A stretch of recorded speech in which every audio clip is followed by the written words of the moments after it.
down there. If you can't get home, get your hands up.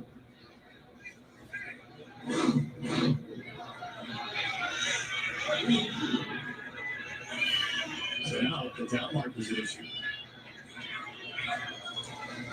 They will run and get the first down, make sure the drive's alive. 50 seconds to go for Greg. I see that line every one of these seconds full rushes. Still a one timeout. 45 seconds. Gabriel again, right up the middle for Greg. It was hit by one. Take the time out here. No.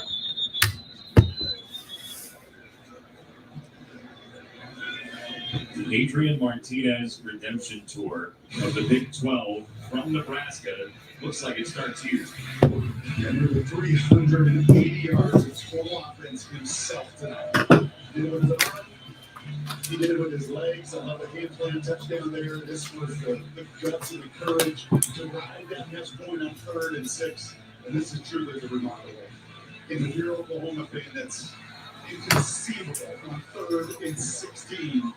And if you're a K-State fan, you're saying to yourself, my goodness gracious, this is the best version of Adrian Martinez we have ever seen.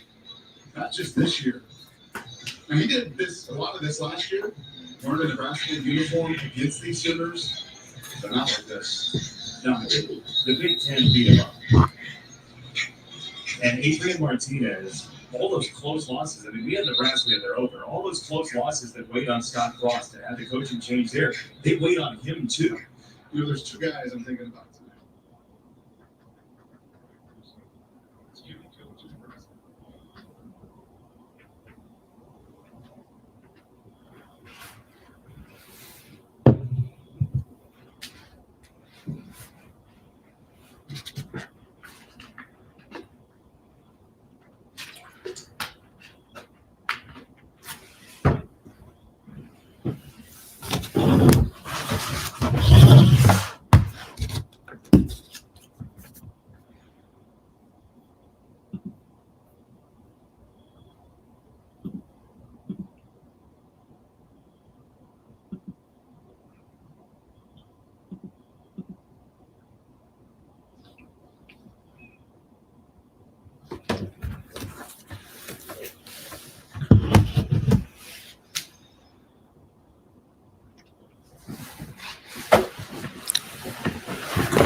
Be honest, because I'm going to be honest with you and with myself.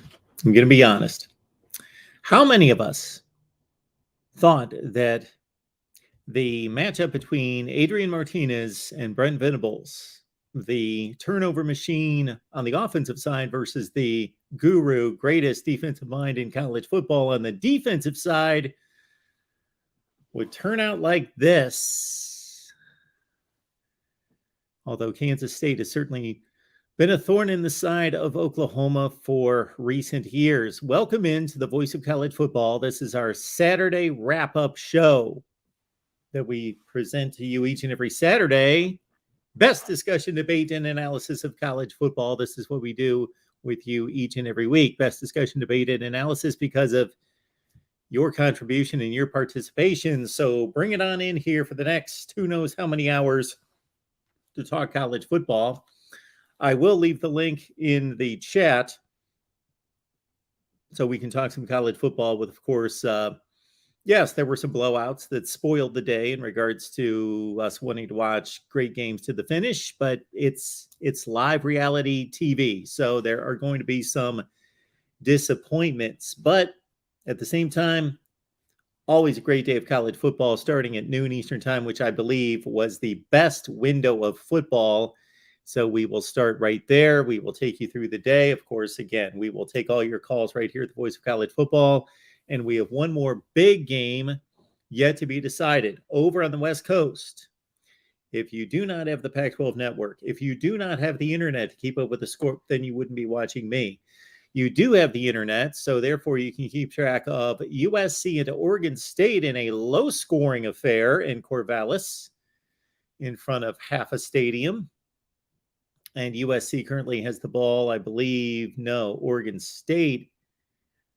Let me correct myself here. USC has the ball in its own end zone. They are snapping the ball from about the 1 or 2 yard line and trying to get the ball out of the shadow of their own goal post. And Oregon State leads this ball game 7-3. 7-3. All right, let's get the link out there for all of you. And again, this was a great day of college football. Buckeyes bash and batter and bury and blast the Badgers. 52-21. It wasn't that close. It was over after the first quarter. Ohio State was just dominant, and Wisconsin will play defense this year. They will play defense, I can almost guarantee you, against everybody else. That Ohio State offense is that spectacular. And we will highlight the Buckeyes. Of course, Tommy Eichenberg on defense has become a great player. Tanner McAllister made some tremendous plays. If you all you want is Ohio State football talk, we've got Ohio State postgame live right now, going on right now with Buckeye Bob over on the Ohio State channel. So please check it out if all you want to hear is Ohio State football talk. But the Ohio State run game, and I had stated this to somebody last week. I stated this actually to the Wisconsin writer from 247 Sports. I said, Ohio State, they showed me something against Notre Dame. They know they can throw it. They know they're prolific. They know they are arguably the most talented offense, and especially from a passing standpoint, offensive team in the country. If they can challenge Wisconsin's front seven that never gets intimidated, never gets blasted, never gets gashed and just beat up and leaned on and pushed and over and over running through tackles. If Ohio State's able to do that, obviously game over. And you could tell Ohio State wanted to show more than throwing the ball against Wisconsin. Hey, we are as physical, or guess what? Maybe for the first time in a long time, our strength is being physical, and we are going to be more physical than you. The term is out physical you, which I think is stupid, so I don't use that, or physicality. So we got a lot of made-up words in sports.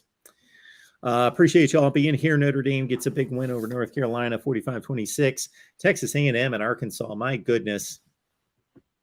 Arkansas led 14-0. Did you see the play with KJ Jefferson going for the dive over the top of the goal line to go up 21-7, and he coughs it up, and Texas A&M takes it like 90-some yards for a touchdown that completely turned the game around from 21-7 Arkansas to 14-13. And Arkansas, did you see the kick that was missed with a buck and change left in the ball game that actually hit the top of the goal post and bounced away? And so Arkansas falls to Texas A&M. So we've got to give it up for Jimbo Fisher. For as ridiculous as his tirades and his ranting and raving, and always in the face of his quarterback, constantly whining and complaining and yelling. I wouldn't play for Jimbo Fisher, but if I was forced to play for Jimbo Fisher, I would just pull him inside and say, you know what? I should be tough enough to take all your yelling and screaming. And I will be. I'll be fine. I don't expect you to change. You're 60 years old. I don't expect you to change. So you're not going to change. But in the slight chance that you would change or could possibly change, I am doing this for as much for you as I am for me. You look really stupid and foolish and out of control, acting like that all the time. All the time. Coaches are emotional. They get into it. They're fired up. It's their livelihood. It's their job on the line. Of course, they're passionate. Of course. And that displays itself different ways. I always hate when people term passion as emotion. Passion isn't just emotion. Conversation for another time. But he just looks silly. He looks out of control all the time. Just complaining and whining all the time. Okay, that's enough on Jimbo Fisher, because the credit should go to Jimbo Fisher because he kept his team in it and they pulled out a win. Devin O'Shane, though, the very talented, no. My apologies. Devin O'Shane had a tremendous game for the Aggies. It was Anais Smith who was taken from the game late. Also wanted to note key injuries today. The Wisconsin tight end, Cundiff. Unfortunately, it doesn't look as though he is going to be able to come back this season, as he was carted off the field in Columbus. He had mentioned to one of the trainers that something snapped. All right, let's get you the link and let's talk college football. And while I'm waiting for phone calls, I'm going to run down my further impressions of the day in college football. We would ask that you not only show up, but you bring some friends with you. And before we do our next live stream, I'm going to figure out why my viewfinder is so foggy. We've got an issue there, but we can't do anything about it tonight. In addition to liking this video, please hit the like button before you do anything else. Don't hit another keystroke. Please like the video. Share these videos on social media. Subscribe, of course, here at the Voice of College Football. And again, please bring some other folks with you. There are people that you contact and talk to on Facebook, Instagram, Twitter, Reddit, and whatever else that I'm not aware of, TikTok and other places, that have no idea we are here providing the best in discussion, debate, and analysis on college football, but they will find that out from you. All right. The link is in the chat.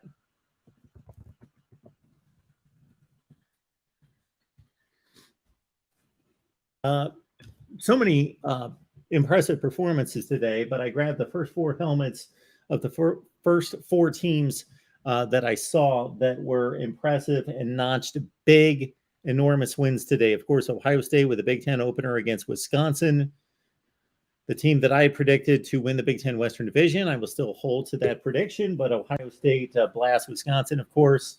You've got Clemson. We didn't touch on Clemson. That seemed like it was about 4 months ago at this point, but I took in the Clemson win against Wake Forest in overtime. Big win for Clemson. Wake Forest is a good team, but Clemson, unless they correct their defensive issues on the back end, who would have thought that anybody could score that kind of points on Clemson?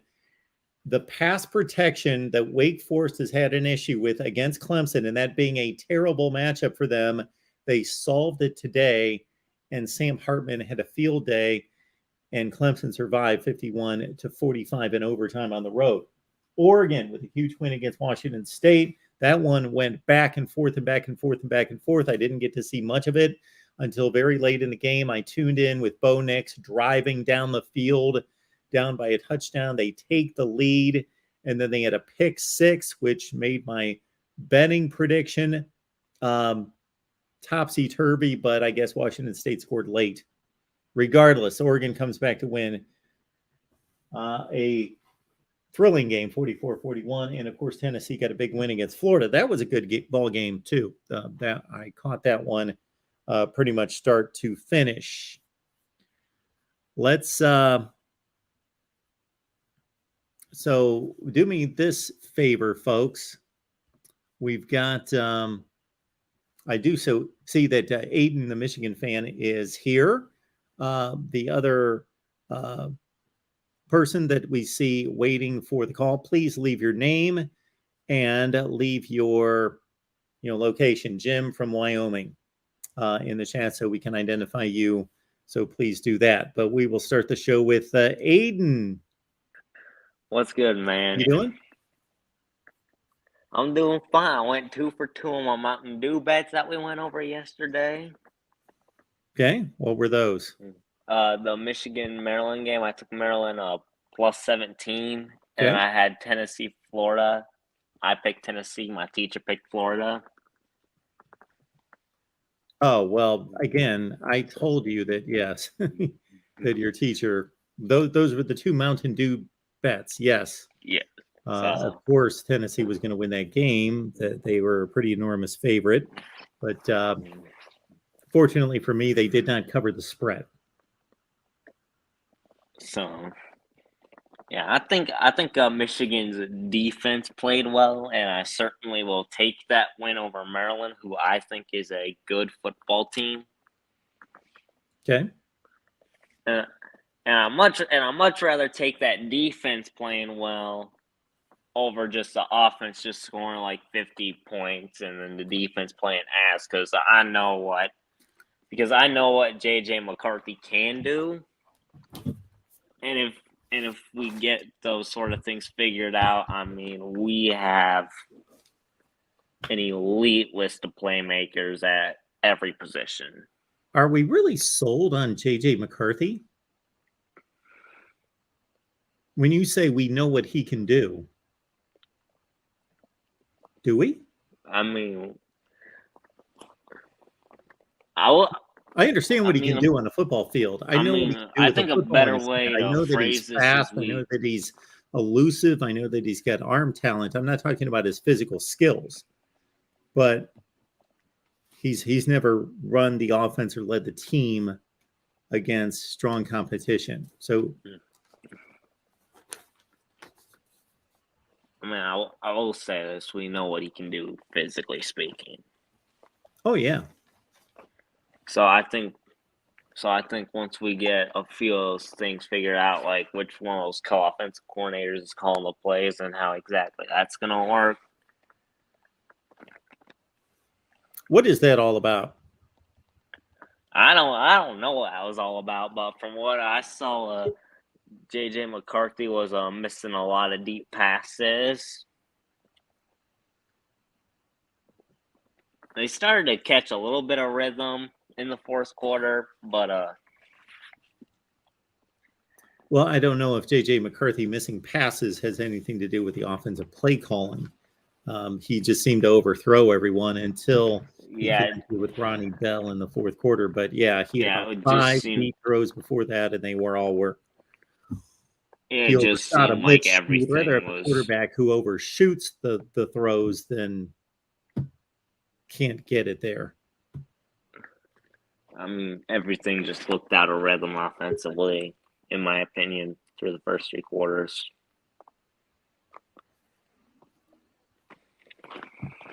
No, I don't know if it was that dire, but yeah. I think they need to get Donovan Edwards back, or they need to find a second running back. Blake Corum is not going to run the ball 30 times a game. Yeah. Hopefully, Donovan Edwards can get back, or that freshman C.J. Stokes can. The guy that fumbled the ball the first time he touched it. Yeah, I've got some questions about Michigan after watching that game. Got some questions about Michigan. I will say this: I was very impressed with how the defense played.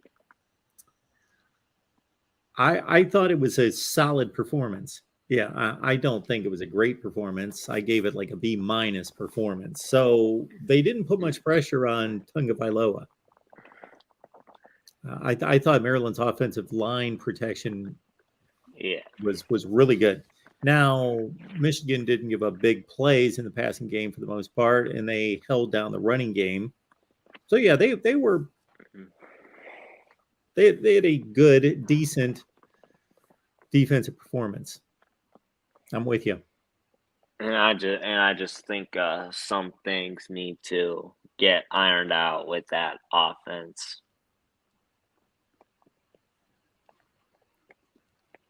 Yes. All right, and they better happen quickly because I think we got Penn State the week after Iowa. I don't know. I'd have to look that up. I would be concerned with Iowa.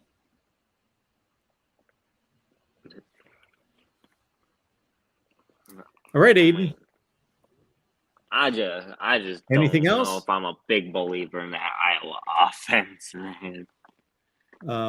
Well, if you are a big believer in the Iowa offense, that I think you're not paying attention. So, all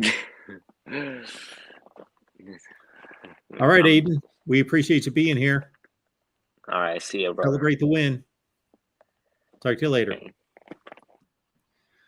All right. Next up here at the Voice of College Football, J-Dub. We know that you're coming up here, Sean Garner, Ryan. I just want to make sure that I can identify everybody that's coming up here to make sure we can identify folks. All right. I believe Sean was next there. Sean. Hey, Mark. This is a record for me. I think I just logged in like 5 minutes ago. I'm already on. Sweet. Absolutely. So, watched. Was kind of watching while I was at the casino playing cards today. So watching, trying to keep an intent eye on as much as I could on all the games going forward, and I don't know. Certainly, we learned a lot about, I think, a lot of teams that were sort of that next tier. I came into this year thinking like the top three, and everyone knows who those are. Were just like I had never seen just such a clear delineation and then a drop off from 3 to 4. That was my impression. Yep. Coming into the season, and I mean, Michigan, Oklahoma, and right now USC, they have me more convinced of that than anything right now. I do not see any. I mean, if somebody other than Alabama, Georgia, or Ohio State wins the title this year, I will be just blown away. I mean, it is a 3-team race as far as I can tell. It looks like it. Yeah, I mean, Michigan. I mean, that was such an underwhelming performance. They caught a ton of breaks and still had to struggle to get by Maryland. I mean, and I think Maryland's an average team, maybe slightly better. I mean, like the tiniest bit better than that. Yeah. At home, Oklahoma losing to K-State, unforgivable. Except I came into the year not thinking, knowing what to expect from Oklahoma anyway. Unforgivable. That's a strong term. It's Kansas State. It's Adrian Martinez. If you're trying to be in that elite tier, that's just a loss that you can't have. Sean, you understand that Oklahoma has multiple times lost to Kansas State and still reached the college football playoff. Yeah, and I mean, like, I think they've exposed who they are when they've gotten to the playoffs and those occasions as well. You don't think it would be a good season going to winning the Big 12 and going to the college football playoff? Yeah, but I just don't. I mean, like, and it's possible. I guess they could do it. I don't. Well, they've done it. That's my point. They've done it a bunch of times. They've lost to Kansas State and still gone to the playoff. Yeah, I mean, the program's gone in a bit of a transition period right now. I mean, going from Riley to Venables and having that roster turnover that they've had. I mean, I never believed in them to start the season, and I mean, I don't think they're any. I think they're a program that's in transition. Like I said, we can expect a little bit of regression from them, and I don't think there's anybody else in the Big 12 that can really ascend to that elite status right now, or is really a contender. And I mean, the Buckeyes hosted one of a team that we expect to have one of the best defenses in the country and just absolutely pulled their pants down tonight. I mean, Wisconsin may not be one of the 15 best teams in the country because their offense is just not good. But that defense has been year in and year out for the past decade is just fantastic, and they look like they were a scout team tonight. I don't know. I don't know. It'll be interesting. The game to me, I think for the Buckeyes this year, I think the game that they can lose is the Penn State game right now, because things happen in that environment, and we've seen them have trouble in those whiteout and those big games against Penn State in the past. I mean, that has been a problem on occasion, but I mean that Georgia sleepwalked today through Kent State. That obviously doesn't mean anything. The fact that they didn't beat them by 50 And I mean, I don't know. Who, if you had to say, who do you think is the number 4 team in the country right now?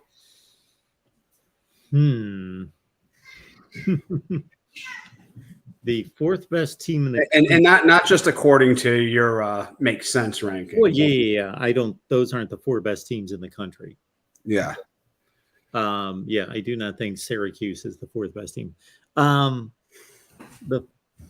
4th best team in the country. If I had to put my life on the line, we were going to play a tournament. I'm going to go with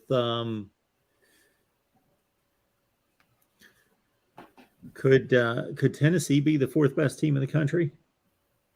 I mean, they beat a pretty mediocre team at home and kind of a brawl today. I mean, I think I would think the 4th best team in the country should be beating Florida by more than 3. Well, we could make this comment about, okay, then who are the 4? Oklahoma. What's Oklahoma State done? What's Baylor done? Right. What's Oklahoma done? What's USC done? They're losing to Oregon State.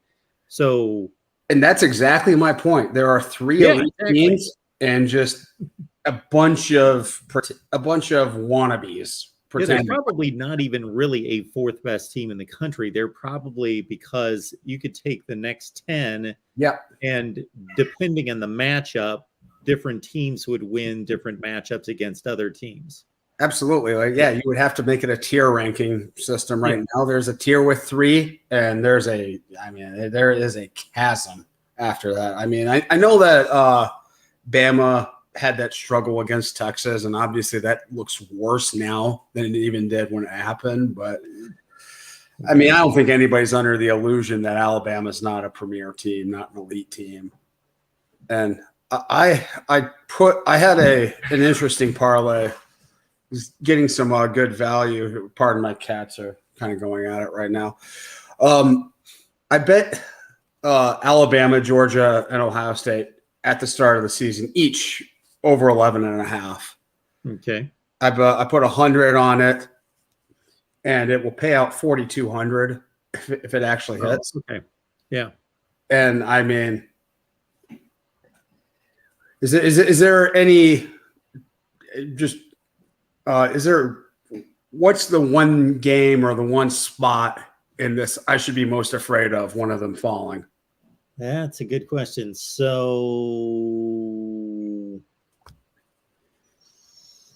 I would say one of these 4 games. Yes. Ohio State at Penn State. Mm-hmm. Ohio State, Michigan. Mm-hmm. Alabama at Arkansas. Alabama, Tennessee. Don't know where the game's being played. I don't remember. You think Tennessee is more of a threat to beat Bama than Georgia? Well, they don't have to go. They don't have to win conference championship games for you to win your parlay. No. They can't win. I mean, like, the conference championship games are excluded. They all have to go 12-0. They have to go 12-0. But I'm saying you think Tennessee is more of a threat to beat Bama than they are a threat to beat Georgia? Because Tennessee plays both of them. Sure. Yes. I got you now. I thought you said something else. Okay. Yeah, I do. Depending on where the games are, the home field. I'm not as big a believer on home field as some people are, but it's obviously a slight advantage. Yeah, I think that Tennessee has a history of giving Alabama, even during this ridiculous stretch of losses, every 3 or 4 years they've jumped up and played well. And the Alabama team that we saw last year, and they're showing the same slight weaknesses this year, was more susceptible more times than Georgia was. And now that we're actually talking about it, I'm going to touch on real quickly. How sort of unfair is it that Tennessee has to play Bama every single year? Very unfair. And each team gets 2 in the SEC now, only gets 2 crossovers, right? Yep. And one of them is fixed every year. Yes. So every other team in the East plays Bama once every 6 years. Yeah. And Tennessee's got a built-in loss in the race. I mean, not I mean, effectively. Yes. They've got, It doesn't make any sense. Yeah. Yes. If they're going to keep that fixed schedule, they need to expand the conference schedule or something like that. But Ole Miss gets to play Vandy every year. Yeah. Yeah. That is absolutely wild. One last question. Do you have any sort of Heisman leans right now? Are you looking anywhere? Well, I would have to look at the stats, but let's leave all the givens for a second. Stroud, Bryce Young, Bijan Robinson didn't help himself today with a fumble in overtime. If anybody pays attention to that, or maybe they just look at overall rushing stats, these voters. I think Hendon Hooker helped himself today. I think he could be a dark horse candidate. For sure. And I would have said the same about KJ Jefferson, but they lost their first game. Not that Heisman winners can't lose games because it happens, but if he beats Bama, I mean that sure. Today's forgiven. Your three ingredients are basically winning, stats, and then making a play or two that everybody, whether it's just such a freakish athletic play that everybody, even if it was 50-7. Yeah. Everybody's enamored with, or it's obviously KJ Jefferson takes Arkansas 80 yards in the final 52 seconds to beat Bama, something like that. Absolutely. I'm wondering, a guy I had my eye on, I was looking forward to in the offseason, and he's been really impressive so far this year, is Michael Penix. Yeah. And I think Washington has a real shot of putting together a real I mean, for all I know, they could really easily end up being that fourth team in the playoff. They could go 12-1 and win the Pac-12 easily. I can definitely see that happening. Well, Sean, don't jump off based on one game. Don't overreact. I'm more basing it on just sort of the mediocrity of the Pac-12 in general. And my opinion is, Penix is one of, aside Caleb Williams, maybe the only difference maker in that conference at quarterback. So if they're in a lot of close games, I think he's going to, I'm not saying I expect it to happen. I don't think they're going to go 11 or 12-1 and win it. I don't think that's going to happen, but I can see it. It's not irrational to me. No, it's not. I wouldn't be shocked if it happened. I don't think it's going to happen. And you did see what Minnesota did to Michigan State today. Yeah, absolutely. I mean, I don't think Michigan State's that great, but I mean, I watched Penix for a good while in Indiana, and his major problem was just staying healthy. I mean, when he was in there, Indiana was a threat. I mean, they were a legit top 20 team. They could move the ball. When he wasn't playing for them, their offense was dismal. I mean, the drop off was absolutely drastic. Yep. And I think he's sort of a sleeper just because he's had the injuries. He played in Indiana, and I mean, I don't know. I've been impressed with him. He's with his old coach, and I think he's someone who could rise up and everyone might know his name in the next couple months here. All right. Thank you very much, Mark. Thanks, Sean. I appreciate it. Take care. All right. Moving right along here at the Voice of College Football. Couple checklist items here. Use the Amazon link in the description section. Number 1.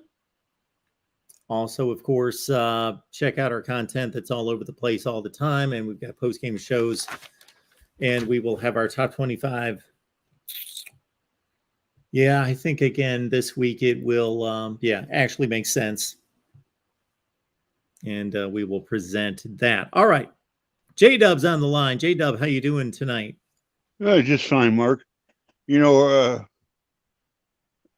this evening, I was online doing a little scouring. My mother has moved homes, and she could use a few items for the kitchen. So I thought I'd put a little new housewarming gift package together for her. And so I was on shopping online on Amazon, and just thought I'd let you know that I managed to use the Amazon link today. So, that next quarter pounder is on me. Well, I do appreciate that, J-Dub. Thank you for thinking of me.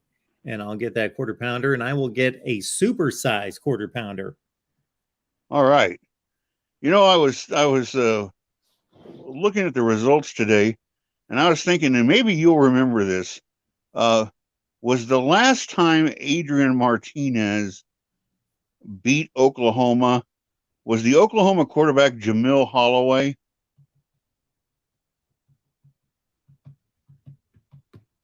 Was there an Adrian Martinez back in the 80s? Well, it certainly feels that way. Is that your play Because on I words? think this guy's had the longest. Yes. I think this guy's had the longest collegiate career of anybody I can remember. I hear where you're going. Yeah, I think last time he beat Oklahoma was never.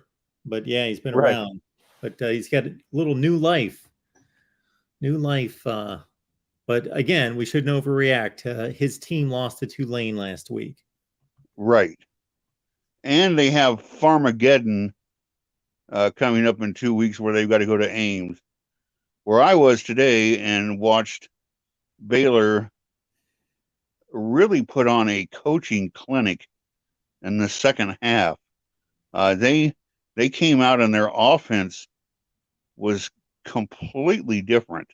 They were running things out of different sets, different formations, and really confused Iowa State's defense, which Iowa State usually plays a very stout defense. And I thought Baylor won that game on schematics today. So I was impressed. I was impressed by Baylor. Surprised that Iowa scored 27 points. Of course, 14 of those were defensive touchdowns. What an interesting week. You've got Clemson struggling, probably didn't deserve to win. You've got Auburn, who clearly did not deserve to win. And then the question of the week might just be, hey, didn't you used to be Tyler Van Dyke? Yeah. I think other results are the Sparty loss to Minnesota, the Ohio State absolute smackdown of Wisconsin. I think this is a good week for Miami. If you're going to be embarrassed and humiliated by Middle Tennessee State, this might not be the bad week to do it in, because there's a lot of other stuff going on where it kind of covers it up. People are looking at other things, and so you can kind of hide the loss. I guess so. I think there's stuff going on every week, but yeah, Tyler Van Dyke. I'm not going to say that I wasn't on board with him being a top flight quarterback. I wasn't quite, we've got some Miami shows and Miami fans thought he was like a top 2 or 3 quarterback in the country. And I was kind of like, let's back off of that. I didn't think he was one of the 2 or 3 best in the conference, but I still ranked him extremely high. But still, I did caution that he only played 8 games last year. And really only 2 or 3 of those games were against decent defenses. And I'm kind of questioning Mario Cristobal as a game day coach. He's a tremendous recruiter. You can also build a program, and there's other ways to build a program rather than preparing a team for a game, like developing the players as individual players and strength and conditioning and all that sort of thing. But then getting to game day and not having them prepared or being strong as a tactician and then being able to adjust during the game. None of those things seem to be a strength of his. I think his history, I agree with you completely. And I think his history at Oregon kind of backs that up. Yeah. I mean, we kept hearing for years and years about how dominant compared to the rest of the Pac-12 his recruiting classes were, and yet those never seemed to get cashed in. So, can you coach at the game level? which doesn't mean he's a bad coach or a bad guy. It just means there are some things he does better than others. Yeah. I think, again, considering the grand scheme of what happened today, if this had been a quote unquote plain week where everything was going chalk, there'd be a lot of discussion about what in the world happened with Georgia and Kent State. How did Georgia suddenly give up 22 points to Kent State? Does that say anything about Georgia? Probably not.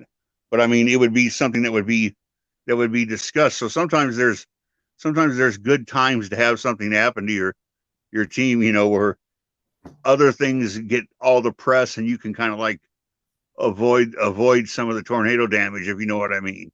You can just dodge the rat poison because there's some other calamity happening to somebody else somewhere. Yeah, wouldn't it be funny if that turns out to be Georgia's closest game this year? And it might be. Yeah. And it might be. What I'm going to find interesting is I had to listen to all the Georgia fans last year slap Alabama around for all these close wins, saying, we're blowing everybody out and you're barely beating people. And the Bama fans were saying, yeah, but we're just winning. So just keep giving us W's and we'll see you in Atlanta. Now, all of a sudden, the Georgia's like, oh, well, we maybe this is good for us. Maybe this is give us a little a humble pie and this is what happens when you're at the top. You're going to get everybody's A game. It's going to happen all the time, and you've got to be prepared for anybody rising up at any time. And can you win when you don't have everything going your way? And Georgia obviously had a lot of things not going their way today, and they still won. I don't think it doesn't change my mind that they're the best team in the country. I still think they are, but it just goes to show you've got to be on it all the times, because these other guys aren't just walking out there just to make you happy. They're out there trying to win ball games. I'm looking at this chat, JW, and I just I'm not going to sell Oklahoma as some kind of great team. They still have a game to play, and we'll see if they can improve and be better. But everyone's slamming the coffin shut on Oklahoma because they lost a football game. Well, pretty much everybody in America is going to lose a game this year, except maybe one, right, 2, or 3 teams. And we've seen this exact program, I know, under different leadership, lose to K-State 3 or 4 times in the last 6 years, and go on and win the Big 12 and go to the conference championship. I don't understand what people are talking about. And I'm not saying they're going to win the Big 12, but although I did predict it at the beginning of the season, but this does not end their season. No, Oklahoma's lost the last 5 years. They've lost twice to Iowa State. And we're lucky they didn't lose 2 of the others. Of the 3 they won, they were lucky they didn't lose the other 2 of those 3. And that hadn't changed how good Oklahoma is. I mean, somebody's going to get you along the way. It's very, very hard to run the table. Just look at the history will show you. And sometimes somebody just has your number. Your Buckeyes today proved that they just got Wisconsin's number. I mean, that was very impressive. Yep. Lots of great football. That's what makes it so much fun, because you never know what's going to happen. I mean, there'll be more wild and crazy happening next week too. I don't have I'm not one of the 21,000 subscribers to the Pac-12 network, so I'm not sure what's happening in Corvallis. I do know that a high school classmate of mine's wife is a professor of English literature at Oregon State and is only vaguely aware that the university offers intercollegiate sports. So I'm sure they're not at the game. But do we have an update on that score? USC 10-7, 9 minutes left, but it looks like Oregon State's just about to score. They're down to the 2-yard line. Well, Oh, and there's then a flag, maybe not. well, I wonder, Tony and Tim, I hope I hope if we run into them later, they still have their hair and their beards, because I know they were both nervous about this. They've been talking all week about how Corvallis is not a place that USC loves to go to. Nope. All right, J-Dub. Hey, thanks for taking the call. I hope everybody had a great weekend and good health to y'all, and mash that thumbs up, people, on the way out. Thanks, Mark. Thanks, J-Dub. I appreciate it. We've got a comment here on the screen before we bring in our next caller, Ryan. And Ryan, please identify yourself there in the chat, please, just in regards to who you root for, where you're calling from. Jay here, Jay says, Mark, you shut the door on the Aggies. We won, so now what? I don't know what that means. I shut the door on the Aggies. I don't know what that means. Yeah. They're 3-1 this year, and I've predicted them to win 3 and lose 1. So I don't know. Yeah, you would have to call and explain what that means. So now what? Now what? They're a good team. They're a very talented team. They have a lot of issues, but they have a talented team, and they were fortunate. But give them credit. They won tonight. They were fortunate to win, but they won tonight. I don't know what you want me to say past that. Ryan, how you doing tonight? I'm good, Mark. How are you? I am doing just fine. I'm a first-time caller. I've listened to your show for a long time. I just wanted to call in. So Well, thanks so you much for all that you calling. do. And you're a Northwestern and Wake fan? Yes, I was raised Wake, and I'm a student at Northwestern. And I was Very at the game nice. tonight, and that's why I'm calling in, because we looked pretty bad tonight. I have for a I know long you probably time. haven't seen that. Well, I didn't. I saw the score. I think it was 17-14. Was that the final score? Yes. Something like that. Yeah. So for a long time, I've been a ardent supporter of Pat Fitzgerald and the job that he's done there. But he is piling up a list of awful career losses against MAC and FCS opponents. Yeah, he has. I mean, the students were very fired up at the end of that game. So, I mean, I don't think it's time to close the door on him, but I think a lot of people around here are wondering about that. I think maybe give him to the end of the season, but I think it's realistic to think that we might end up 1-11, given the rest of our schedule. I mean, Nebraska as an only win would be pretty ironic, but it's possible. I really figured going into this season when it was brought up that his job could be on the line because they, going into the season before beating Nebraska, appeared to still have a depleted roster that wasn't going to win many games. And of course, they had an awful season last year. That I just figured that he was in a unique situation. He's obviously a favored son. He's an all-time legend at the school, one of the great linebackers in the history of college football. And of course, now he's had a relatively great run at Northwestern that he would need to have 3 or 4 bad seasons to be fired. Now I'm starting to hear, but obviously people can post whatever they want on social media. That doesn't mean it's meaningful that he could possibly be shown the door. I guess it's possible. I don't think that they would get rid of him. Yeah, I mean, it's tough. I think that it almost reminds me of Lloyd Carr's last season in Michigan when he it's different because Lloyd Carr retired, but Fitzgerald wouldn't do that. He's not old enough to do that. But where he lost to App State and then just kind of fizzled out the season.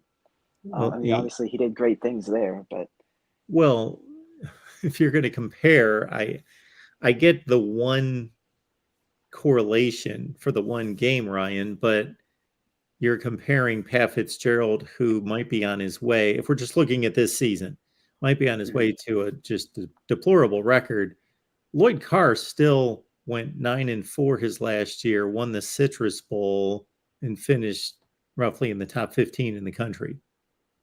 Oh yeah, definitely not equal, but just in the way that in Northwestern's case, the last 3 games versus that one game at the beginning of the season for Carr, I think that just the energy around the program is just completely gone in both cases, and it's different because he's obviously done a lot more at Michigan than Fitzgerald's done with Northwestern. I mean, relatively speaking, maybe you can make a comparison, but in terms of just straight up, Michigan did a lot more. Yeah, for him, but yeah, it's just not a great situation for us at the moment. but on the other hand, you're a Wake Forest fan. Yeah, I was also in that game. I was trying to talk to you about what did you think of Dave Clawson's decision making, basically from the last, I don't know, like 2 minutes of the game through overtime. I thought he started finding success in the run game, but then I think he didn't figure out, and I've not seen Dave Clawson do this ever with all the Wake Forest football I've watched. I usually think does a really good job at what he does, but I thought that he ran the ball a couple plays too much, and that cost us the game. I can't really say that I've got a grasp on that, even though I had the entire game on. I was more watching Michigan, Maryland.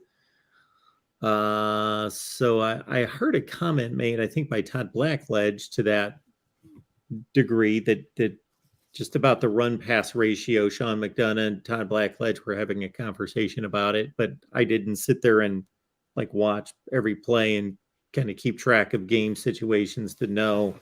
I was just watching each play and seeing the play without the sound most of the time. So Yeah, I don't have any opinion. I'd have to go back and watch the sequence of plays. Yeah, I think basically what happened was that in the last drive and then in overtime, we started to actually have success on the ground.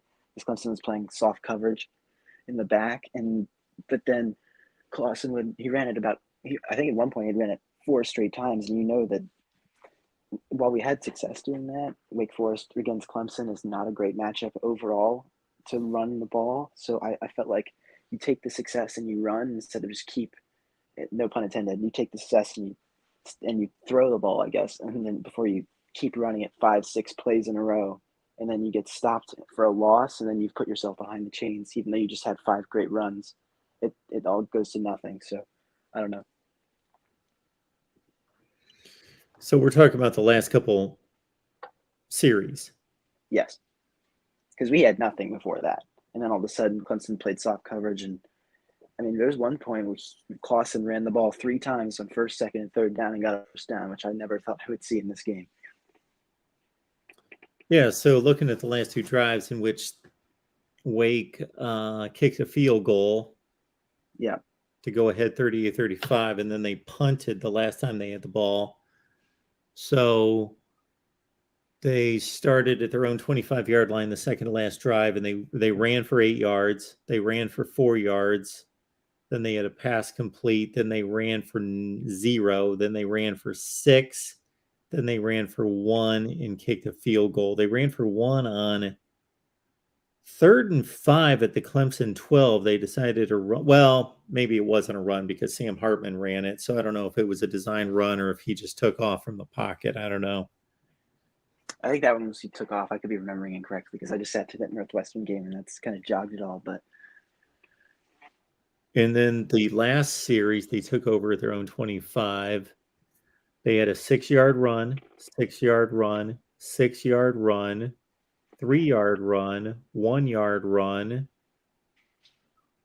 3-yard loss on a run. So they ran it, like you said, 2, 4, 6 consecutive plays that brought them to a 2nd and 13. And then Sam Hartman was sacked by Tyler Davis. I saw that play.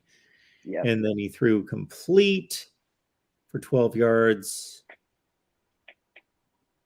Then why was that 3rd and 17? There must have been a penalty I think there's a penalty. Yeah. because it was second and 13. Then it went to 3rd and 17, but it doesn't say Yeah, I think anything there's a about penalty. Huh? It says anyway, 3rd Yeah. and 17, and so on 3rd and 17, pass complete for 12. So 4th and 5, they punted. Okay. Yeah. Well, I don't know. That doesn't give me the context of the game, and I really can't judge from that. But looked like they were pretty successful on those 6 consecutive runs, except for the last one.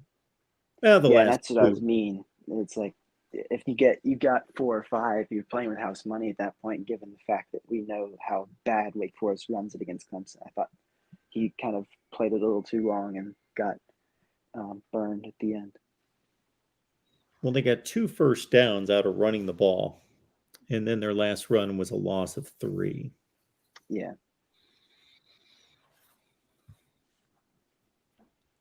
But that's it for me. So Okay, Ryan. Thanks for calling. thank you for having me on. Have a good night. You too. All right, let's keep it moving here at the Voice of College Football. We got Reasonable Gump on the line. Hey, man.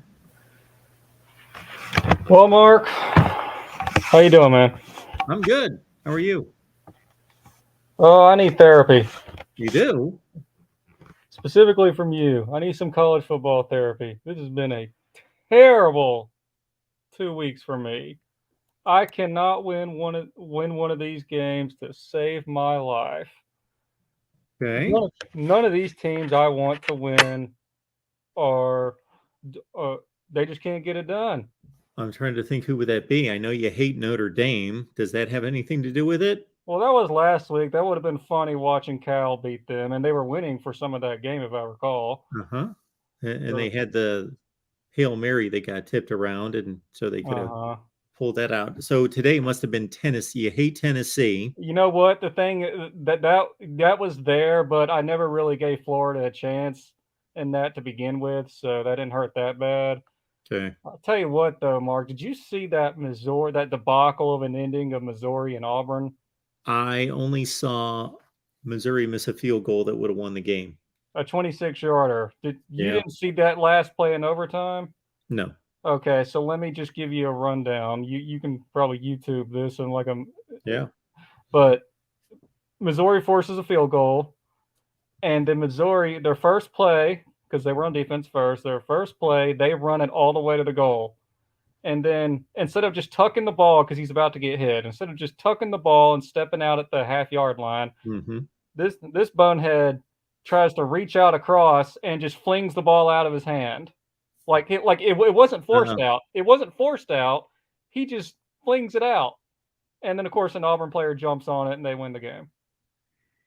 Seriously, all he had to do was tuck the ball and jump outside. They would have probably just punched it in. There have been more bad decisions by guys that think that they can just reach the ball out, dive at the goal line or just reach the ball out. I would tell my players, you can do that, but I would come up with some type of penalty for doing that if you fumble the football. Because the risk reward is usually not, if it's 4th and goal, but that's your last gasp hope, then that's what you do, obviously. But other than that, what's the harm in having a 1st and goal at the 2-foot line? None. I mean, it was particularly off the fact that Missouri, like you just pointed out, had just missed a chip shot field goal that would have also won the game. So that somehow managed to happen. I was pulling for Washington State to be able to beat Oregon, and they were winning pretty much all of that game until the very end. I'm just about to see this play. Okay, yeah. I'm going to let you watch it. Just saw it. So almost looked like he intended on throwing. I know. That's why I use that word. He just sort of flicked it out of his hand. Oh, my word. Goal line. The things that I would say to my players, or I would want to, but I know I would get fired. But Be like, do you realize, you knuckleheads, you basically hold my job in your hands and you're doing idiotic things like that? That's a G-rated version of a very R-rated conversation that would probably be, Yes. particularly if it's an old school coach. Yeah. Yes. Yeah, that's the first play of they've got a first and goal at the 1 foot line, and this guy thinks he can. Yeah.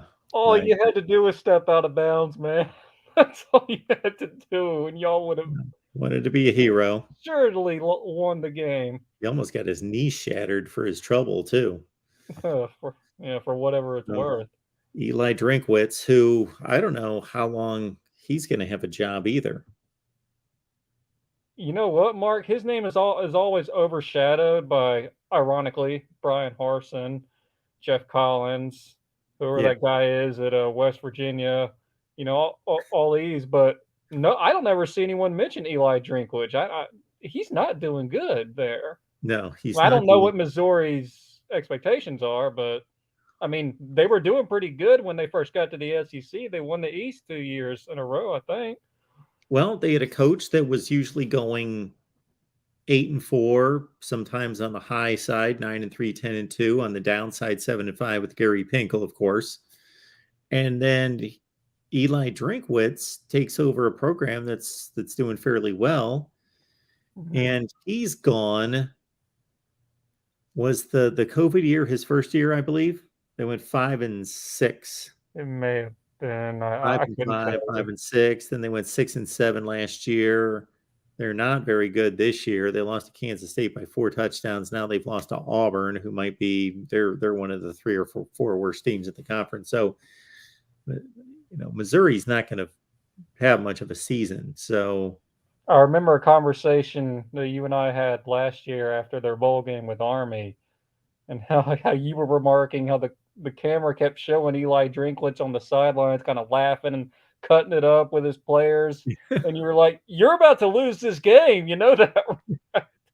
yeah, I just to imagine that this guy is in the same league as Nick Saban and Kirby Smart, and it just seems like, we win. You were having a good time. If we lose, I'll still buy you guys ice cream, and we can, have a pizza night on Friday or so. It just seemed like it just didn't really matter.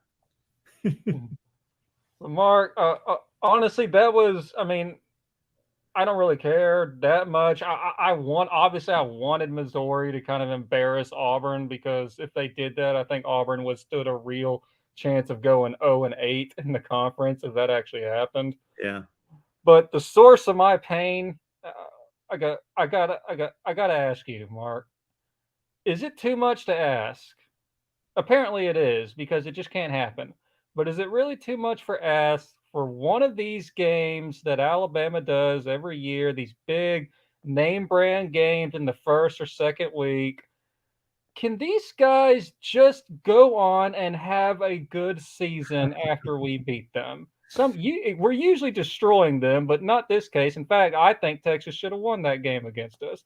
But the fact is, we still came away with the W. All I'm asking is that they go out and beat Texas Tech. That's all I'm asking. I know their quarterback's injured. He'll be back probably before Oklahoma. You should be able to beat Texas Tech, though, shouldn't you? I'm not being unreasonable, right? So does this annoy you so much because people use this as fodder to get under your skin?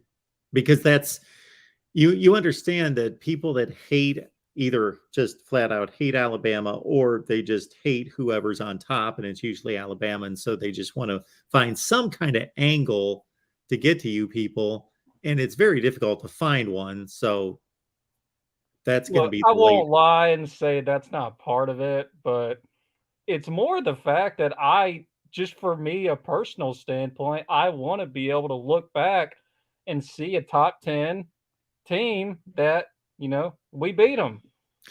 It's a little bit of a pride thing, honestly. Sure. I would think you would be more concerned with that if you were, let's say, Clemson, and you knew your league sucked, and you schedule a big non-conference game, and you want them to, it's Auburn, it's Texas A&M, it's the teams that Clemson schedules out of conference, and then of course that could turn out to be the best team that they play. So therefore, they of course want them to play well to look good, but you don't need that. I don't need it, Mark. I'm just yes. None of this affects anything. We're still 4-0. We just beat up some third graders for the second week in a row, but still, I'm trying to find some. Like I just said, we played Louisiana Monroe last week. Who cares? We played Vanderbilt this week. Who cares? So I'm trying to find my entertainment elsewhere. So I picked some teams. I came up with some reasons that I was going to root for them, and every single one of them. I haven't even told you. I wanted Miami to win last week because I thought it would have been hilarious to watch Jimbo Fisher just burst into flames after losing to App State. But Miami couldn't be bothered, and then neither could Arkansas for that matter this week. So give it to Texas A&M. They really rebounded pretty well off that App State loss. You saw what happened to Miami today, correct? I did. That's kind of funny, I'll admit. Is that the most embarrassing result of the season? Most embarrassing result of the season? I don't know. Notre Dame losing to Marshall is pretty up there. True. I mean, both fan bases were pretty loud in the off season, but I don't know. I kind of rate them pretty equal. Honestly, Mark, Alabama's result against Texas might be the most embarrassing of the season. Oh, which I called, by the way. You gotta let all the viewers know I got on with you the night before that and told you this is going to be tough. It's going to be close. I actually predicted Alabama to pull away, so I got that wrong. But I remember. I did not think it was going to be close. Yeah. Did you see the way, by the way, both of those Texas games today ended? Texas got the ball with 30 seconds or something and managed to get that field goal, and then they fumbled the ball on the first play of overtime. Yep. And then Texas A&M, Arkansas's the go-ahead field goal bounces off literally the top of the goalpost. Yeah, don't know if I've ever seen that.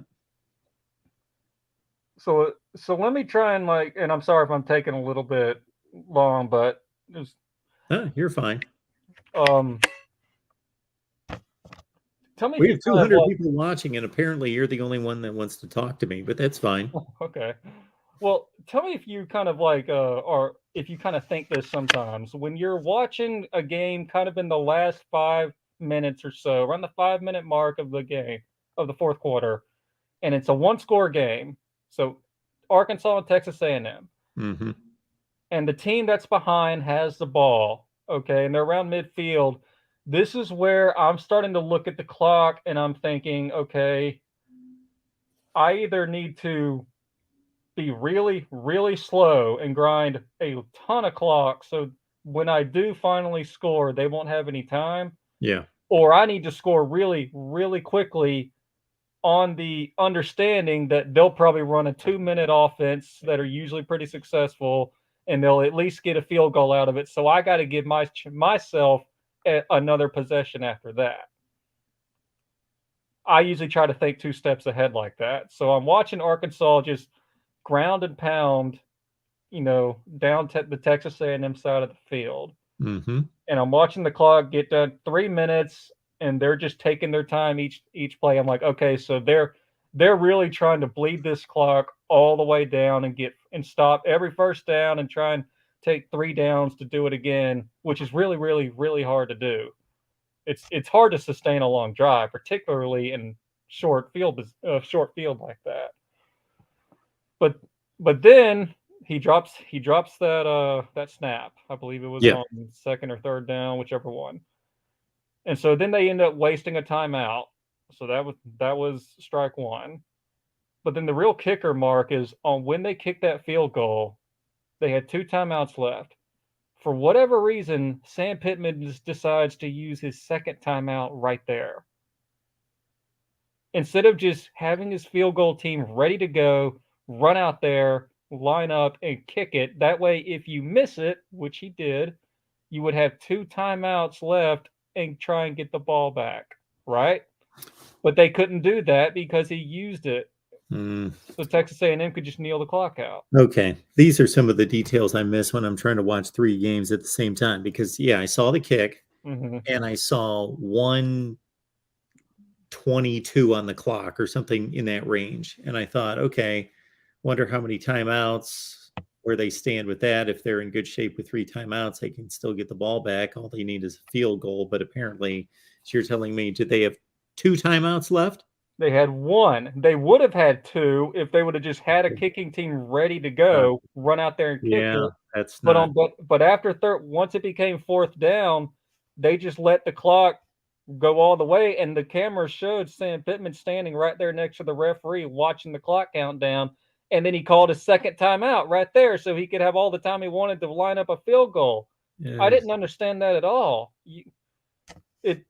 You can run out a kicking team in less than 40 seconds in between plays. Well, yes, you can. I don't know what to tell you there, except for if you don't feel as though your team is settled, your kicker is settled and calm and ready to fully execute it, then you play the risk of, yes, do we take the timeout and get set, get ready to and do this at our very best, everybody lined up, everybody on the same page, kick the field goal, make it.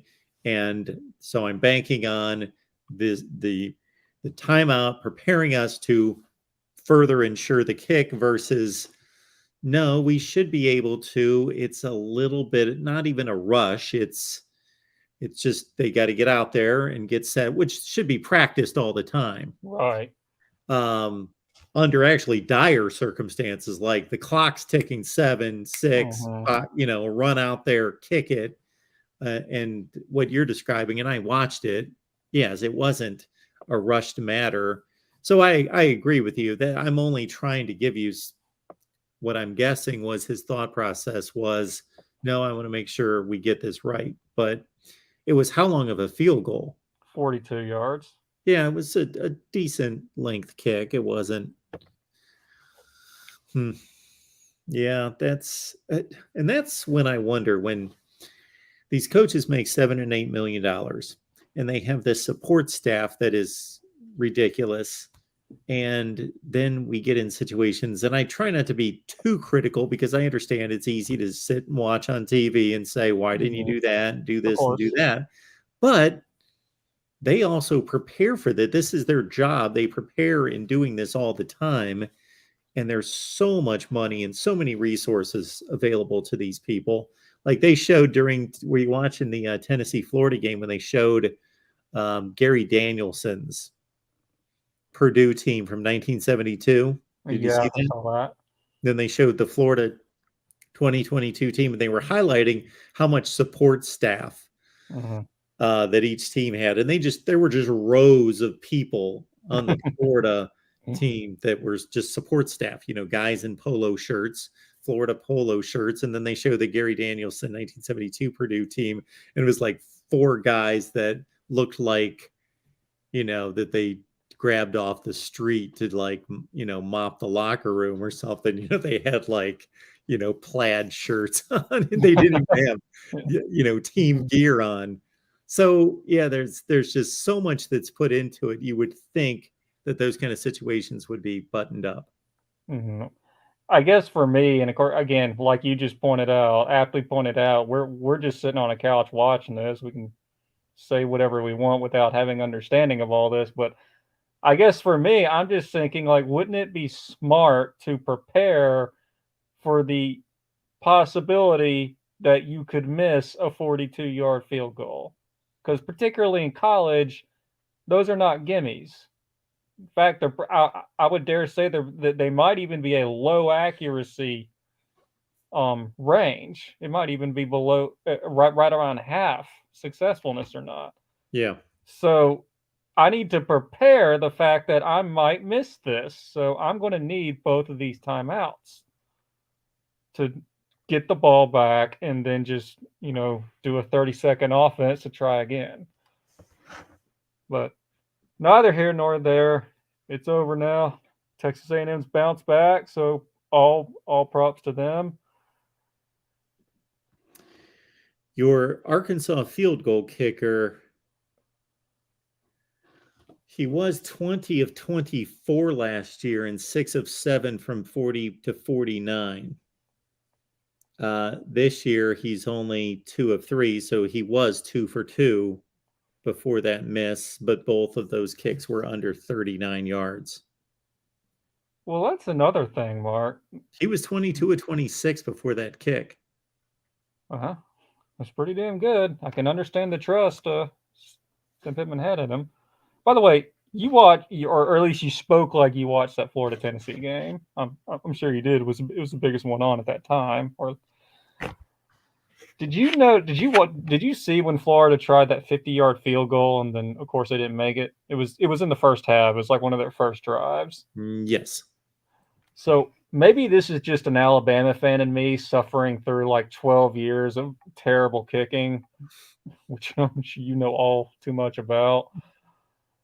But I honestly don't see too much of a point, other than it being a game-winning field goal, too much of a point in trying to kick a 50-yard field goal at all. I think I'd rather just punt it and try and get them inside their own 5-yard line.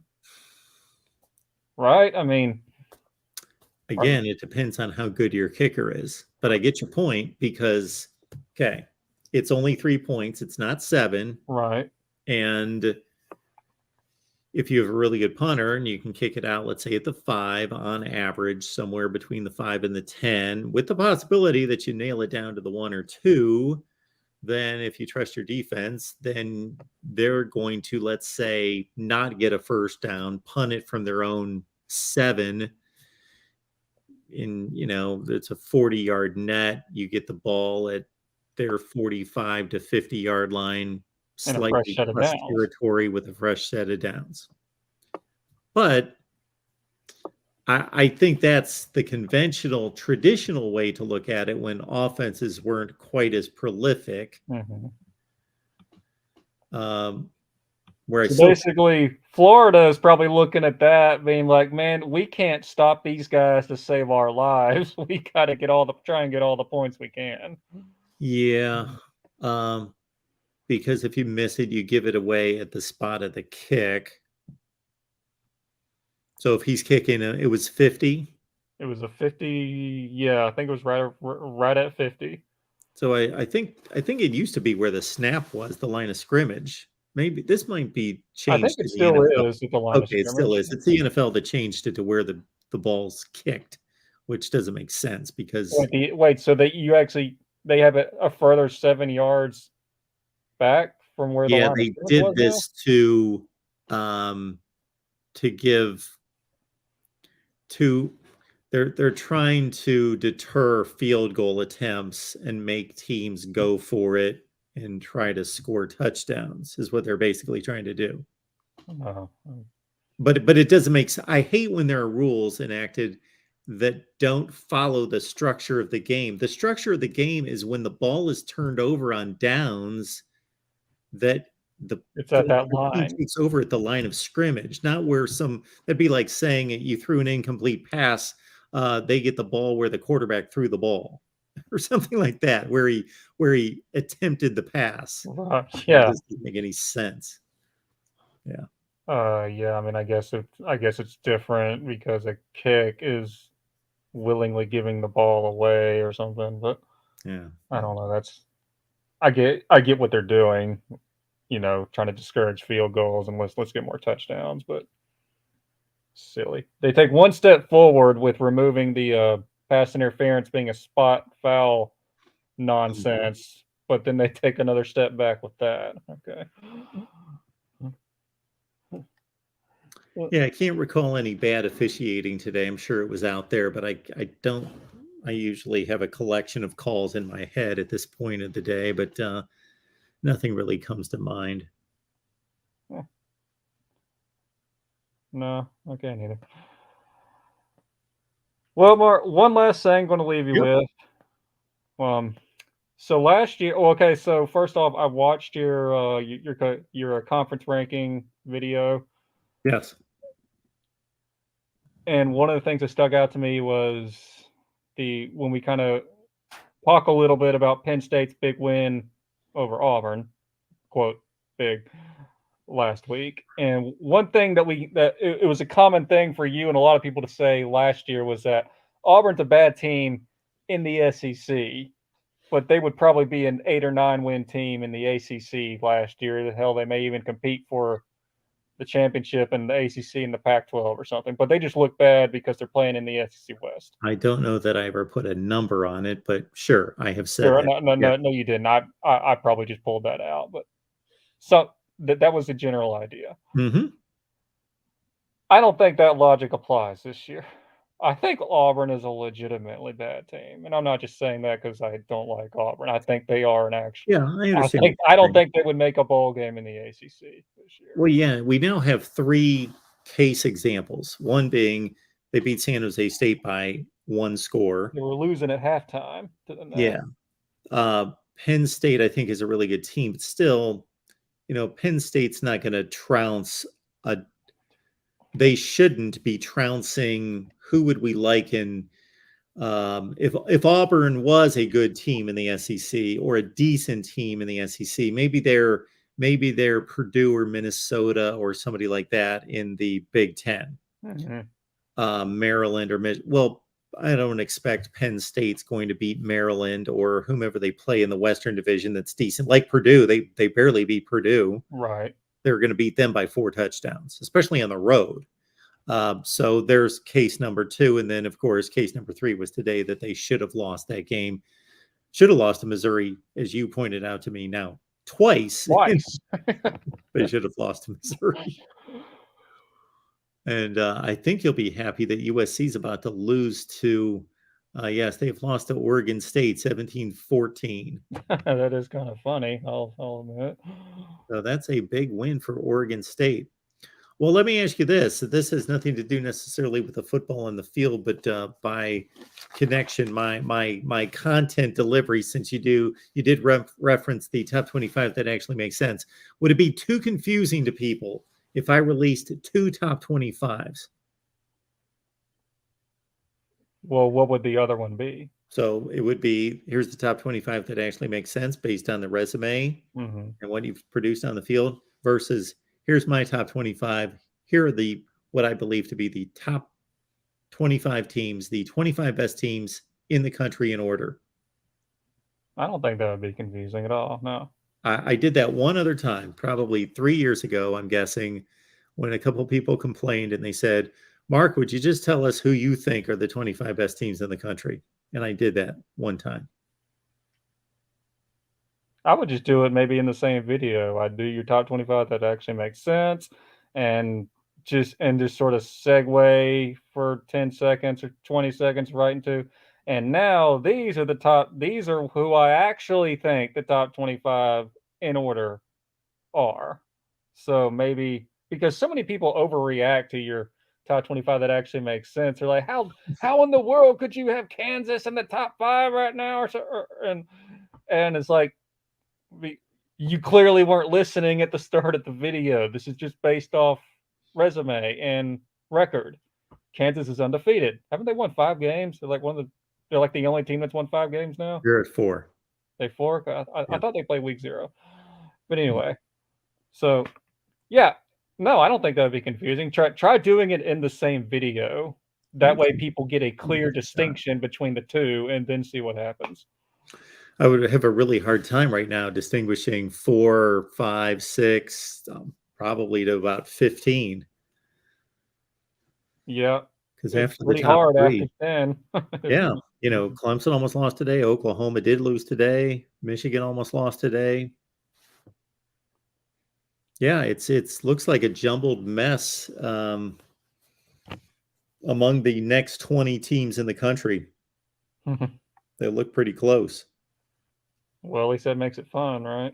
Yeah, it should. It would make it more fun if one of them could challenge the other 3.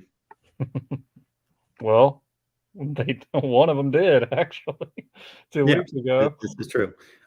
If the other 3 are as good as we think they are, then maybe we'll have at least a great national championship game and one great semifinal game.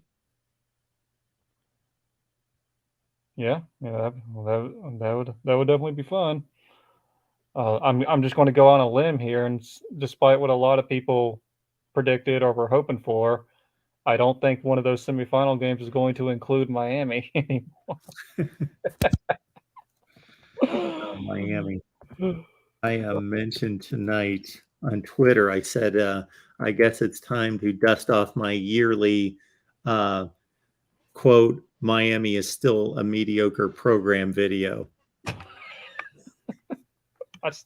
One of my favorite video titles from you ever was, it was like years ago, but it was, "Is Miami that bad?" I think it was even before Manny Diaz, actually. It was one of like Mark Richt's last years when he was like playing musical chairs with his quarterbacks. Yes. Oh, yes. All right, man. Tennessee. Looks like you got a $50 super chat there. I'm going to let you get Yeah. through. Okay. Very nice. Have a good night. Thanks for Reasonable Gump. Appreciate it. It's our guy, Reasonable Gump. Been calling the show for quite some time. Always have a good discussion with him. And he's got a potentially actually a game to pay attention to next week with, of course, Alabama taking on Arkansas. And I thought I had the link to share with everyone. So I'm going to have to copy that again. But here it goes. It's in the chat. And then we're going to answer our super chat question coming in from Dave. But I've dropped the link to join the show there in the chat. With about 2:18 on the line, we appreciate you being here. USC fans, you'll want to jump over to the USC channel where you got Tim, Tony, and Rick dialing up their USC postgame, of course, with the Trojans losing to Oregon State. Can you imagine what Oregon State's going to be ranked in the top 25? That actually makes sense. Whoo-wee! All right, Dave, thank you so much for the super chat. I appreciate it. Minnesota Dave here. I got 3 questions for you. Number 1, do you think Minnesota is now legit? Okay. I'm going to have to interpret legit, I guess. Legit meaning contending for a Big Ten Western Division championship? Yes, absolutely. They're legit. I poured over my thoughts about Minnesota and Wisconsin to win the Big Ten Western Division. And even though Minnesota has the edge because Wisconsin is the team that plays Ohio State, which we saw tonight, automatic loss. That even though Minnesota had the easier non-division schedule, I still picked. I leaned with Wisconsin, and I did pick them to beat Minnesota. I think the game's at Wisconsin. Forget. I shouldn't even say because I forget where they play. But yeah, I think Minnesota's legit, meaning they are one of the 15 to 20 best teams in the country and probably the best team in the Big Ten Western Division. And Michigan State's obviously got issues, but Michigan State still has a pretty top flight quarterback. And it's still a talented team. And it's still a bowl team. It's still a upper 7 or 8 team in the Big Ten, at least. And Minnesota ran them over. I didn't see much of the game because I started doing some other things after the Michigan-Maryland game. I produced a video, and then I'm all over the place with DVRs, taping everything. And I started to watch Minnesota-Michigan State, and after it was 14-0, and I knew because I was behind that it was actually going to be 17-0, that I was like, okay, I've seen enough of this. If it gets close, I'll tune back in. Never did. Obviously, they killed Michigan State on the road today. So that is a legit result. I know that a lot of people are going to criticize Minnesota or push back if you make the comment that they are good or that they're legit or a championship contender because they'll say Michigan State's no good.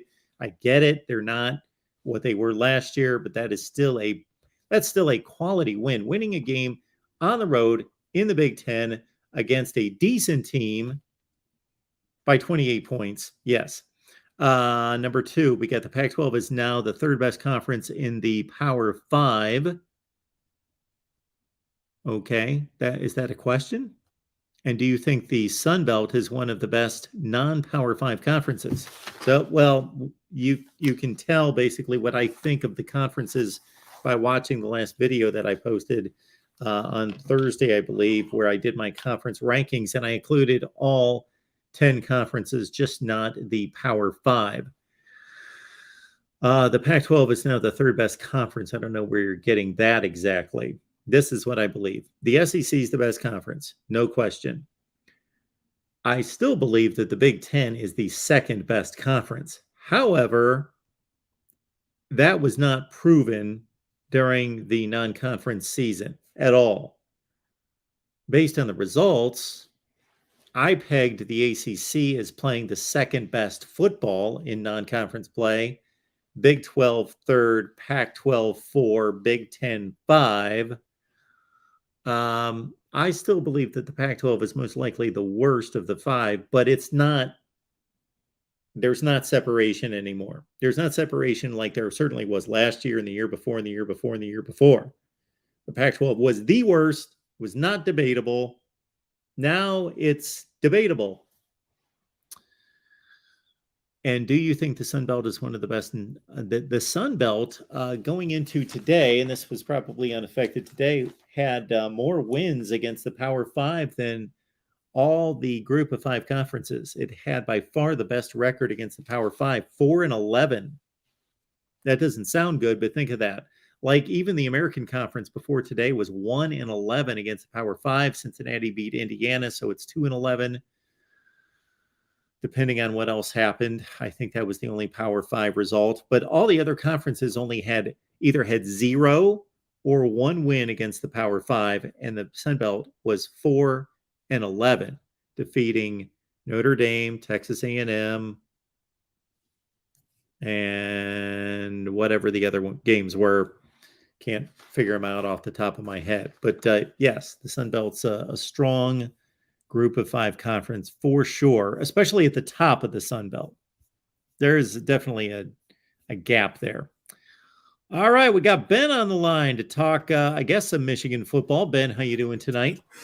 Yeah, I could talk a little Michigan football, but I'm actually more curious how you're going to do your top 25. I know you're not going to give me any.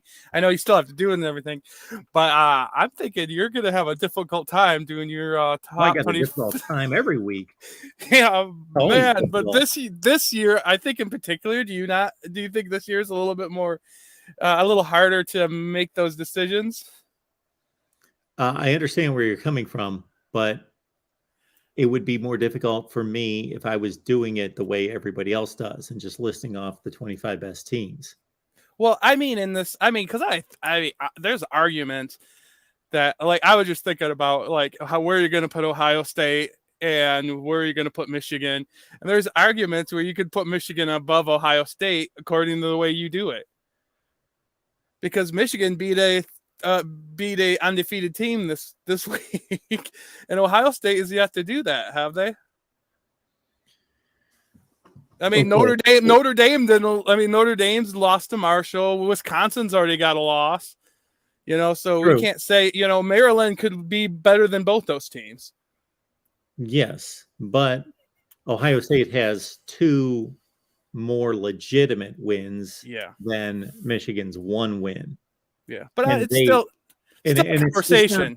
Ben, it's not just, it's a conversation. Yeah, I'm not saying it's a slam dunk decisive. I understand your point that Maryland came in at 3-0 and they beat a decent SMU team versus, Wisconsin struggling, losing to Washington State, Notre Dame doing what they've done. But the Notre Dame result was enhanced today by Notre Dame destroying North Carolina by 3 touchdowns on the road, and the way Washington State beat Oklahoma, which amps up Wisconsin's. Wait, Washington State beat who? I'm not Washington. No, Kansas. Yeah, never mind. My fault. Yeah, Washington State lost. Confusing. To Oregon. Yeah. Washington State lost to Oregon. State. So that's another loss connected to the schedule. But Washington State played well against Oregon. It was a really good game against what I think is a good team. But you also have to consider that I take performance into it as well. And Ohio State Yeah. killed Wisconsin tonight. Yeah. Well, I'll just looking at Ohio State, they look good. They're scary good. And every time I watch CJ Stroud play, he does not miss, man. That guy throws lasers. And that's scary. He's a good quarterback. I think he's actually I think he doesn't get as much credit for as good as he is. I know he was a Heisman candidate, but I think I don't know. I don't see him talked about as much. I don't know, maybe coming from Michigan, maybe just the quarterback. Bryce Young's talked about. I hear, talk about Bryce Young and Bennett from Georgia more than I hear people talking about CJ Stroud. Maybe it's just because he's good and everybody knows he's good. But I'm really, as far as quarterback, I think he could be the best quarterback in college football right now. Well, I think he is. Did I rank him first or second? I forget if I ranked him first or second. Bryce Young has the running aspect over CJ Stroud, but I understand what you're saying. But I don't know that there's a legitimate ranking out there that hasn't ranked CJ Stroud either best or second best in the country. Those two guys get talked about because they led their teams to the national championship game last year. Yeah. Well, anyways, I kind of veered off subject but Ohio State looks good. And I agree with that. And I think, though, I know people are going to talk about Michigan and they'll talk about how that game kind of got close versus Maryland, but I think Maryland played a really good game. I always mess Talia Tagovailoa. I think he played an excellent game. It's probably I watched Maryland play, and I think he probably played one of his best games today. Yeah, if Maryland plays like that the rest of the season, they're a different team. They're a different program than what they've been in the past, even at their best. So Mike Locksley had his best season at Maryland last year. They were still the team that would whip up on Rutgers and whoever they played that was awful in the Big Ten West, Illinois, Northwestern, whomever. And then they were still miles from playing with Michigan, Ohio State, etc. And that resulted in 6-6, 7-6 with a bowl win last year. But if they play like they did today, then look out Michigan State, maybe look out Penn State. And they could have a really nice year. Yeah, they could. I could see them being easily be the third runner up in the East. I think they look better than Michigan State, and I could see them beating Penn State, and I could see them beating Penn State and then losing all the other same games that Penn State loses, or I could see it pretty close. I wouldn't want to actually have to play them Ohio State the game before Ohio State gets to play Maryland before they play Michigan, and I think that's an advantage to us now after watching them play. True. And but another thing, Minnesota. I wanted to when you were talking about Minnesota earlier. I after the Michigan game, I took my dog for a walk and I come back, and it's 5 minutes into the second quarter, and Michigan State had 1 yard, and they're an offensive. They're not a bad offensive team at all. Their defense their secondaries have got some issues, but they can, Peyton Thorpe's been lights out this year. And for them to do that, Minnesota's got to be pretty legit. Yeah, I agree. Peyton Thorne's a really good quarterback. Yeah, he's really good. Keon Coleman, his other receiver that he needed to go to against Washington because Jaden Reed wasn't there, but Jaden Reed was back today. Those guys are legit. They've got a really good passing attack, and they couldn't move it against Minnesota. I don't think people recognized last year Minnesota had a top 7 or 8 defense in the country, and they had 7 starters back. Yeah. So it's interesting. I think it's going to be fun for you. I'm interested to see how. I can't wait for your top 25. Oh my! I'm interested to see what it looks like too. And I'll try to get out. I'll try to find some flaws with it, and I'll look and then I'll come on but I'll come on and I'll tell you. I'm not just going to put it in the chat. Yeah, I've been trying to bait people to call me if you've seen that. I know when I get on there, I know you'll probably have the vast knowledge and you can shut me down, and I always think of my retorts about 5 minutes after I'm done talking with you. I'm like, oh man. But hey, Mark, I'm gonna let you go. It was nice talking to you tonight. I haven't been able to get on for a while because I was having problems with StreamYard, and all of a sudden it works tonight. So I was glad that. So all right, man, you have a good night. I'm going to catch Pac-12 tomorrow night, or the college after football, or college after dark. Yep. I haven't been able to talk with those guys, and those guys have been killing it. Absolutely. Thank you, Ben. Take care, man. Mark. All right. Ben's on board with our College Football After Dark show that comes your way on Sunday night. So check it out with Tim and Tony and Ben, the rest of the crew. Cast of thousands, College Football After Dark. Yes, we now have shows here at the Voice of College Football that don't even involve me. You guys have been waiting for that, I'm sure. All right, Michael's on the line. Let's talk some Purdue or Big Ten, or what do you have for us tonight, Mike? All right, first things first, I got to correct you. USC beat Oregon State 17-14. They did? You said Oregon State won. Oh, I'm sorry. USC scored with about 1:20 left to go. Oh, my apologies. I saw that incorrectly then. My bad. Yes, USC's won 17-14. Well, thank you for that. Yeah, not USC bad. wins 17-14. That doesn't help me since I picked them to cover the 5.5. Yeah. Okay, gotcha. Tonight's game was capital UGLY, but the main thing is they got to win tonight against Florida Atlantic.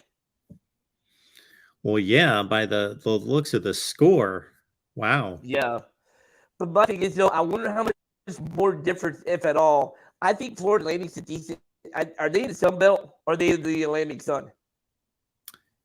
Florida Atlantic is in Conference USA, right? I don't know. I'm asking so. I should know all my conferences, and I got to tell you, between Sun Belt and Conference USA and them switching some teams around in the last few years, yeah, Florida Atlantic's in Conference USA. Let me double check.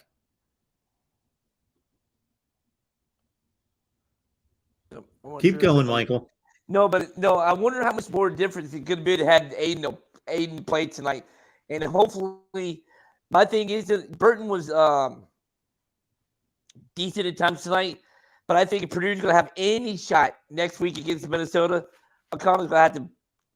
I think O'Connell Andrews going to have to come back and play tonight. So, next week against Minnesota. If they even though the game's been close and stuff like that, my thing is they're going to have to both play next week. Purdue did do a good job running the football tonight.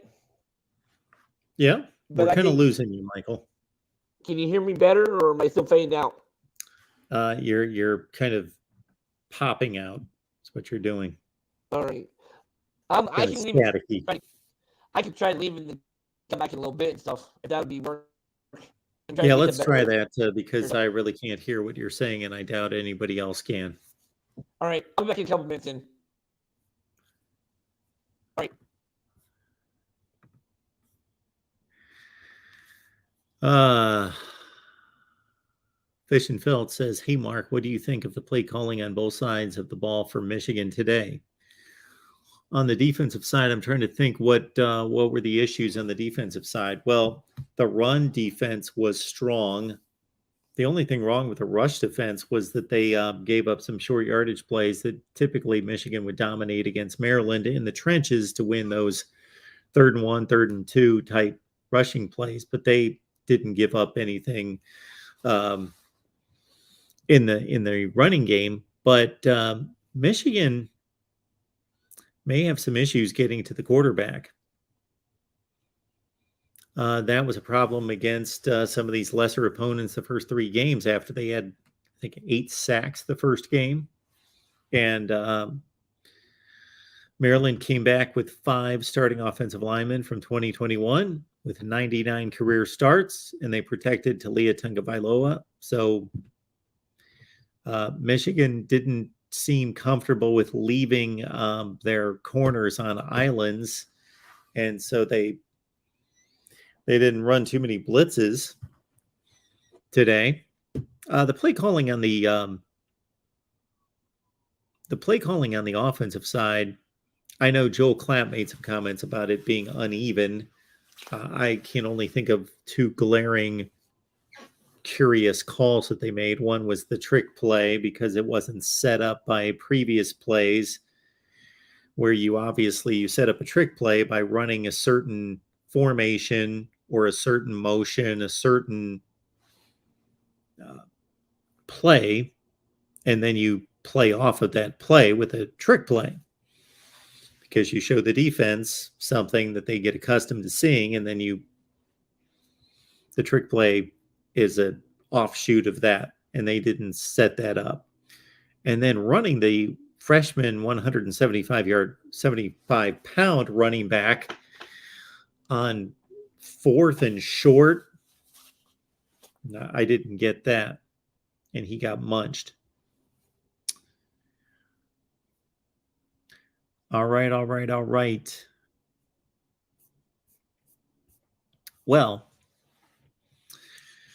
so tomorrow afternoon, we will have the top 25 that actually makes sense out for you. And then on Tuesday night, I have been hoping to no end that I can get the folks that criticize the top 25 that actually makes sense, the trolls, the haters, the critics, bring them on Tuesday at 8:30 Eastern time. I will be here live Tuesday at 8:30 Eastern time for the top 25 that actually makes sense reaction show after the top 25 that actually makes sense is released tomorrow. All right. Also, we will have, I don't know that it makes a whole lot of sense to do conference rankings again because nothing happened within the conferences. So you understand that once the conferences start to play conference games, that's neutral for everyone. It's a dead even neutral ranking for everyone because every conference goes 500. So really, in terms of out of conference games, all we had, Indiana, Cincinnati, TCU and SMU. Oh, that brilliant Miami performance against Middle Tennessee. Shoot, maybe we could do a conference rankings again. Maybe we'll throw that out there.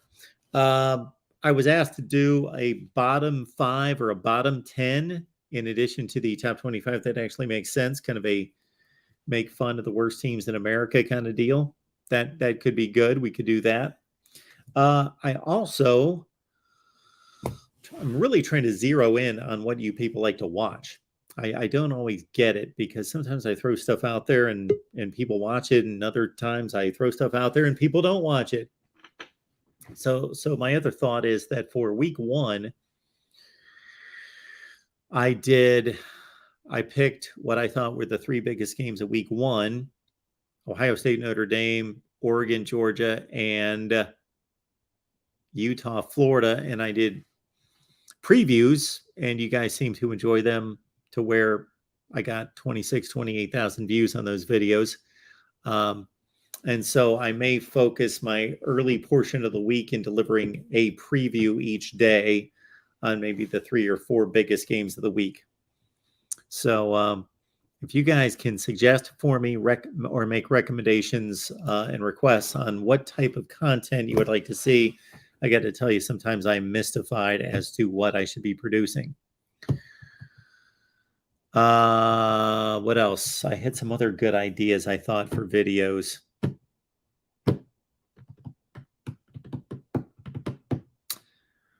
All right, folks. Appreciate you being here at the Voice of College Football. And, of course, we're going to be back on Sunday with the top 25 that actually makes sense. USC Post should be going on right now with Tony and Tim and Rick. All right.